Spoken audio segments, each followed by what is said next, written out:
dari langit. Seakan-akan beliau mendengar suara, "Hei Muhammad, jika bumi meninggalkan engkau, maka jagat raya akan menerimamu." Maka menanglah Rasulullah SAW. Pergi ke Sidratul Muntaha, turun dari Sidratul Muntaha, membawa salat. Jadi beliau dipanggil dulu naik, diberi titipan, sampaikan kepada umatmu, katakan pada umatmu, ayo podo-podo Isra, ayo podo-podo Mi'raj, iki oleh-olehku. Katakan dalam salatmu, alhamdulillahi rabbil alamin ar-rahmanir rahim ila akhirih. Katakan dalam salatmu at-tahiyyatul mubarakatus salawatut thayyibatu lillah. Dan karena itu saudara-saudara, as-salah. Lantas apa sih itu salah? Salah ada mengandung 3 makna. Salah ada imam, dan imamah adalah satu yang maha mutlak dalam kehidupan kemasyarakatan seorang muslim. Ada jamaah, ada masjid, ini headquarters, ini markas, dan ini jamaah. Mana imammu? Ini imam kita, lengkap. Dari ini masyarakat muslim akan selalu tergambar dalam wajah, di muka wajah dunia, bahwa dia dengan imam dan jamaahnya bisa berjuang. Jamaah tanpa imam tidak ada artinya. Imam berdiri sendiri tanpa jamaah tidak ada artinya. Jamaah dan imam tidak punya markas juga tidak ada artinya. Masjid, sujud, sejadah, imam, jamaah, lengkap. Ma'asyiral muslimin rahimakumullah. Kalau kita tadi berkelana dengan Mi'raj dan Isra, maka kita sekarang harus memikirkan bagaimana kita di zaman ini. Ini abad kemenangan. Abad kemenangan. Sebab pergolakan antara iman dan kufur. Iman yang dibawa oleh Nabi Muhammad SAW dan kufur yang dibawa oleh setan tidak pernah berpisah. Satu sama lain harus berbenturan, silih berganti kemenangan, dari pihak iman ke kufur dan dari syirik ke tauhid. Sekarang dunia kafir dan mukmin itu juga masih berada dalam pergolakan, dan mungkin ini babak semifinal. Finalnya nanti datangnya Mahdi alaihissalam dan turunnya Isa al-Masih. Tapi babak ini babak semifinal. Dan suara umat Islam yang ditunjang oleh sebagian dari lawan-lawannya mengatakan bahwa secara meyakinkan bahwa kemenangan dalam final itu nanti adalah di pihak Islam. Mestinya Islam tidak kalah. Sebab dengan lawan-lawannya yang ada sekarang itu bukan tandingan Islam. Jadi ideologi dengan ideologi yang ada, ideologi komunisme, ideologi liberalisme, ideologi kapitalisme, apalagi ideologi-ideologi yang brengsek, bukan tandingan dari Islam. Pengembannya sendiri yang bisa menentukan. Tapi sayang, pengembannya Islam ini yang suka terpengaruh, kurang yakin, kurang kompak, di samping licik dan lihainya lawan-lawan, maka umat Islam terbangun jatuh di abad-abad akhir ini. Sebab mestinya tidak demikian. Data-data ilmiah mengatakan yang kuat akan menang. Dan Al-Quran kuat, isinya kuat, tidak bisa dipreteli, tidak bisa dikritik, tidak bisa dilunturkan. Apalagi Allah sudah berjanji liyudhhirahu 'alad dini kullih. Apalagi Nabi SAW sudah berkata, satuqatilukumul yahud fatuqatilunahum, dan lain-lain sebagainya. Ma'asyiral muslimin, semua agama yang pernah ada sudah kewalahan menangani serba problema. Ini dunia sekarang. Saudara tanya pada agama Yahudi, sudah tidak kuat menanggulangi, menampung, mengatur problema yang ada, tidak ada yang kuat. Agama Nasrani lebih lagi. Itu sebabnya sampai mereka menyebal, menyeleweng menjadi children of God, menjadi hippies dan sebagainya. Mereka sudah tidak kuat menanggulangi apa yang ada. Kemudian semua filsafah buatan manusia, kemudian semua ilmu sekuler pun tidak pernah bisa berbuat apa-apa terhadap masalah-masalah sekarang ini. Islam bersandar atas sejarahnya, Qur'annya, dan prinsip-prinsipnya, bersedia untuk menangani itu. Tapi sayang, dia belum dapat jalan, dia belum mendapat tempat, sebab tidak diberi tempat. Ma'asyiral muslimin, prasada yang ditempati oleh kaum muslimin ini sambung menyambung. Ini sudah merupakan satu sebab kemenangan. Allah Subhanahu wa taala menjadikan umat Islam ini umat yang bakal memimpin. Wa kadzalika ja'alnakum ummatan wasatan litakunu syuhada. Kuntum khaira ummah. Khaira ummah tidak boleh menada, tidak ngemis, karenanya tiap negeri Islam kaya. Nanti saya akan sebutkan data-datanya. Penduduk muslim di dunia mengetahui bahasa Al-Quran sebagai alat pemersatu. Ini sebetulnya sudah alat persatuannya sudah tercapai. Penduduk muslim sedunia kalau sholat menghadapi satu Ka'bah, satu arah, ini sudah alat persatuan yang luar biasa. Ma'asyiral muslimin, hasil-hasil dunia Islam rekor dan penting. Dunia Islam yang membentang dari selatan Khatul Istiwa sampai 55 derajat di utara merupakan negara yang paling penting di dunia. Negara kedua di dunia yang menghasilkan gandum adalah negara-negara Islam setelah Soviet. Sekarang Soviet sudah bangkrut. Gandumnya tahun 82-83 tidak berhasil. Waktu Menteri Pertaniannya ditanya, dia bilang jangan tanya saya, tanya natir, alam, sebab saya tidak mengikut-ikut, ini alam katanya.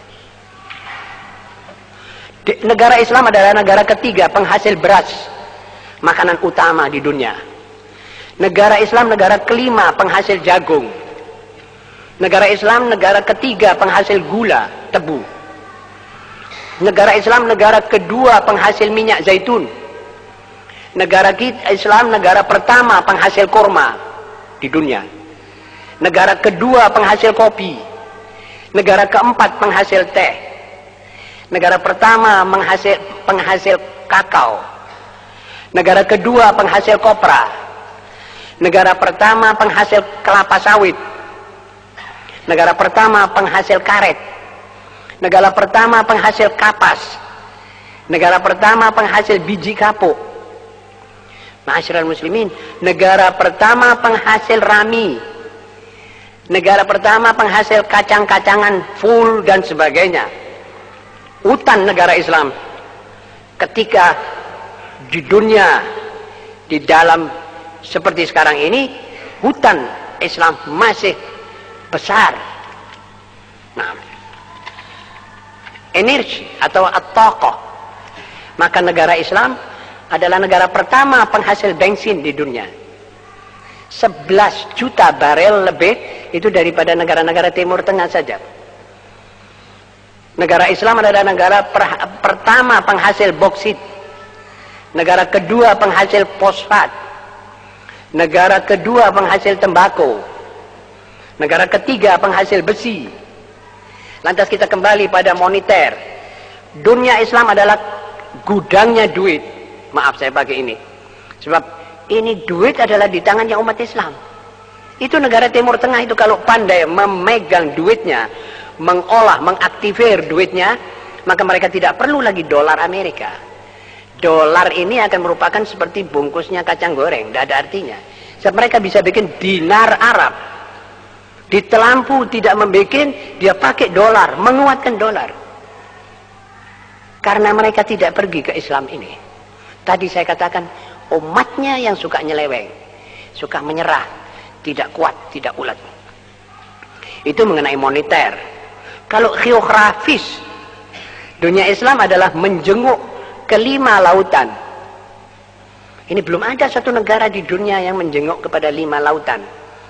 Mempunyai 5 kanal dan 5 selat yang maha penting seperti selat Bosfor di Dardanella, selat Suez, selat Babul Mandab, selat Hormuz, Teluk Hormuz. Dan itu semua sudah cukup dalam persyaratan membangkitkan sesuatu umat di dunia ini. Ma'asyiral muslimin, selain itu ada faktor yang penting antum semua mengetahuinya, yaitu matangnya jahiliyah dewasa ini. Jahiliyah itu seperti sesuatu matang, sudah mesti turun dan jatuh. Dan keringnya sumber-sumber rohani di dada manusia. Ada lagi sirnanya kalimat moral daripada kamus-kamus internasional. Sedang agama-agama dulu sudah tidak otentik, tidak lengkap, sudah disalahgunakan oleh pengemban-pengembannya. Komunisme sebagai ajaran bukan saja gagal, tetapi sudah tidak up to date lagi. Kapitalisme, liberalisme, nasionalisme, patriotisme, sosio-teo-nasionalisme, teokrasisme ala abad pertengahan tidak populer lagi. Jadi serba kemelut yang dilahirkan oleh sekularisme itu menunggu konsep lengkap, yang lincah, menunggu konsep yang rasional, dan itu tidak ada kecuali dalam Al-Quranul Karim. Seluruh dunia sudah merasa, sudah memeras otaknya. Seluruh sarjana telah membolak-balikkan semua catatannya, namun hasilnya nihil semuanya itu.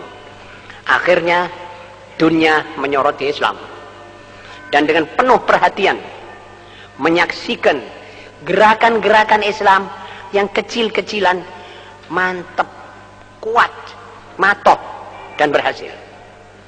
Ma'asyiral muslimin, ya, bagi aib dan satu kekurangan yang tidak bisa ditutup, kalau kita umatnya tidak pernah membaca Quran dan tidak tahu Al-Quran, tidak membanggakan diri menjadi muslim. Kalau sholat saja di alun-alun malu sebab dilihat orang. Na'udzubillah min dzalik. Anda harus bangga mempunyai cara sholat yang tidak pernah dimiliki oleh umat manusia. Cara sholat yang bisa menghubungkan antara positif dan negatif dan menyalakan otak saudara, menyenangkan dan menggembirakan hati saudara. Ma'asyiral muslimin, paling gigih yang memerangi kita adalah Yahudi. Permulaan menjatuhkan khilafah Islamiyah sudah kita ketahui, menggantikan syariat Allah dengan manusia, aturan manusia, merobek-robek persatuan negara-negara dan umat, kemudian menjajah kita. Kemunduran negara-negara dan umat Islam di bawah penjajahan itu. Indonesia 350 tahun di bawah penjajahan dan tidak pernah mentas.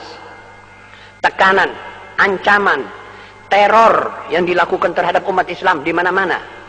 Namun kesadaran akhir-akhir ini insya Allah akan berkembang terus. Insya Allah akan diberkahi oleh Allah. Matangnya umat Islam akan pengalaman-pengalaman masa lampau akan menjadikan kita sekarang ini sudah dewasa, tidak akan tertipu lagi oleh inspirasi dari barat maupun timur, akan mengerti antah dan beras, akan tahu emas dengan loyang, bagaimana kita membedakan itu. Kalau kita belum tahu hal ini, maka kita belum juga dewasa. Akan tahu menjaga bagaimana persatuan. Ini jamaah, dan ini imamah, dan ini masjid. Kenalkan dirimu, anakmu kepada ini tempat, dan i'tikaflah di sini untuk menarik inspirasi baik terhadap saudaramu si muslim. Jangan meniup-niupkan perpecahan di zaman sekarang. Perpecahan adalah suara syaitan. Tidak ada yang menyuruh berpecah kecuali syaitan, atau a'wanu syaitan, pembantu-pembantu setan. Jangan mudah menuduh-nuduh si muslim. Jangan mengoreksi orang lain, koreksi dirimu. Dan last but not least, bacalah. Bacalah. Iqra. Iqra bismi rabbikal ladzi khalaq. Khalaqal insana min 'alaq. Kalau Anda bisa baca dan terus baca, Anda tidak mudah digoncangkan oleh suasana. Anda tidak mudah dikibulin oleh suara orang. Anda tidak mudah menelan fatwa-fatwa brengsek dari ulama su. Bacalah, bacalah. Iqra bismi rabbikal ladzi khalaq. Wa sadaqallahul azim. Wa sallallahu ala sayyidina Muhammadin wa alihi wa sahbihi wasallam. Walhamdulillahirabbil alamin. Wassalamualaikum warahmatullahi wabarakatuh.